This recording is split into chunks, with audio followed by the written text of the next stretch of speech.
नमस्कार मु जने गृहिणी एवं ଏହା ହେଉଛି ମୋର ଦିନଚର୍ଯ୍ୟା। ଗୋଟେ ହାଉସୱାଇଫ ହିସାବରେ ଆମ ମାନଙ୍କର ପୁରା ଦିନ ହସ ଖୁସି ମାନସିକ ଚିନ୍ତା ରାଗ ଦୁଃଖ ବିରକ୍ତି ସବୁକୁ ନେଇକି ଦିନ ଗୁଡ଼ିକ ବିତେ।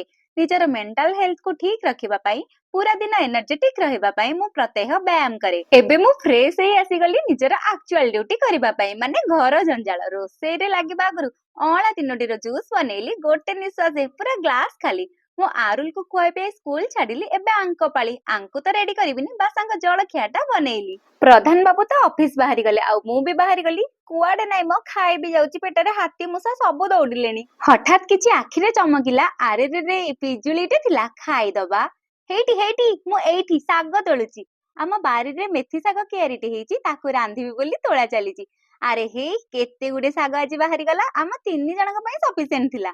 ଖାଲି ଏତିକି ନୁହେଁ ଗୋଟେ ପେଟି ଭିତରେ ପିଆଜ ଗଛ ବି ପୋତିଛି। ଏତେ ପରିଶ୍ରମ କରିକି ଆସିଲି ରୋଷେଇ କରିବା ଆଗରୁ କଦଳୀ ଗୋଟିଏ ଖାଇଲି। ରୋଷେଇଟା ତ ସରିଗଲା ଚାଲ ଦେଖିବା ଆଉ କଣ ସବୁ ଜିନିଷ ଆମ ବାଇରୁ ମିଳୁଛି। ମିଳିଗଲା ପାଚିଲା ଅମୃତଭଣ୍ଡା ଗୋଟେ ମିଳିଗଲା। ଫଟ କିନା ତାକୁ କାଟିଦେଲି ଆଗ ଖାଇବାକୁ ପ୍ରଧାନ ବାବୁଙ୍କୁ ଦେଲି।